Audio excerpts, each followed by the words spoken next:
Ассалаумағалейкум, барлықтарыңызға қалайсыздар? Бүгін сіздерге осыдан бір аптадай уақыт бұрын оқып бітірген кітабым жөнінде айтқалы отырмын. Рецензия ой пікір Дэниел Кейздің «Свети для Элджернона» деген кітабы 1959 жылы шыққан баспадан. Қалай шығады, солай көп ұзамай бұл кітап авторға танымалдылық әкеледі.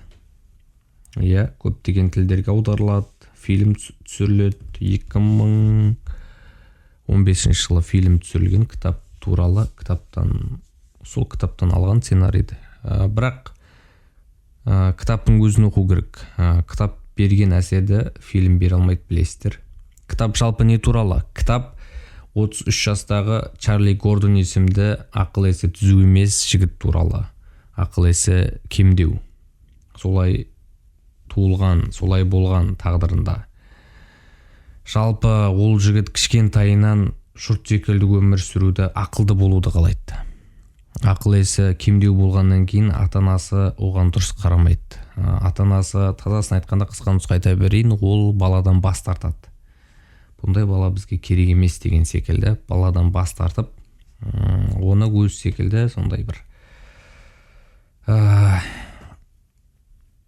аурулардың қатарына бір жерге апарып береді. Жертва қылып, бір сөзбен айтқанда, керек емес қылады да. Ол балаға кейіннен біршама жылдан кейін научный эксперимент, яғни операция жасалады. Бәлкім жақсы шығып кетсе, бұл бала жұрт секілді ақылды болады. Дұрыс шықпай қалса, енді қалады деген сияқты ғой. Енді ата-анасына керек болмаған бала кімге керек дегендей. Операция жасалып, ол жақсы сәтті шығады. Баланың басы, ол кезде бұл жігіт уже біраз жасқа келіп қалған, операция жасалған кезінде. Біршама жасқа келген. Операция сәтті шығып, басы жақсы деп, кәдімгідей жұрт қатарлы. Жұрттардан да осып кетеді. Кәдімгідей бірнеше тілдерді меңгеріп, басы дегеннен керемет жасап кетеді. Басы істеген уақытында бұл жігіттің ойына бұрынғы өткен оқиғалар түседі. Ата-анасының бұған қалай қарым-қатынас жасағаны, қоршаған ортасының қалай қарым-қатынас жасағаны, мына операция жасап жатқан кісілер, олар бұған кезінде қалай қарады, бәрі есіне түседі. Кәдімгідей ойланып қараса, бұған ешкім адам секілді қарамаған екен. Бір жаратылыс секілді қарамаған, бір мақұлық, кәдімгідей керек емес зат секілді қараған. Эксперимент жасап жүрген мынау қасындағы дәрігерлердің өзі де бұған дұрыс көңіл бөлмегенде дұрыс қарамаған. Олар тек бірдеңесін дәлелдегісі келген, өзінің атын шығарғысы келген, ақша алғысы келген, сол үшін жасалған дүниелер болған. Операцияда, басқа да. Соны бұл ойлаған кезінде, есіне алған кезінде жұрттарға өкпе реніші деген кітапта керемет баяндалады. Ішкі сезімі, ішкі халі бұл жігіттің барлығы керемет айтылған. Джек Лондонның Мартин Иден кітабы бар. Және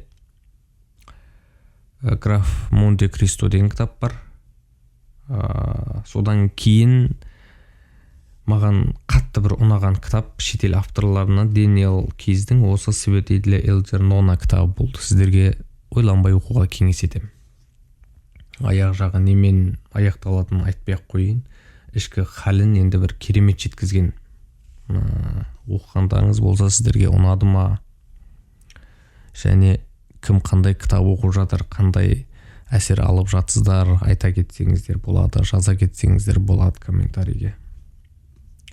Әрдайым кітап оқып жүрейік. Бір сөз бар ғой. Кітап оқымаған бір өмірді көреді, кітап оқыған 1000 өмірді көреді деген. Расул Ғамзатовтың сөзі болу керек, осы қателеспесем.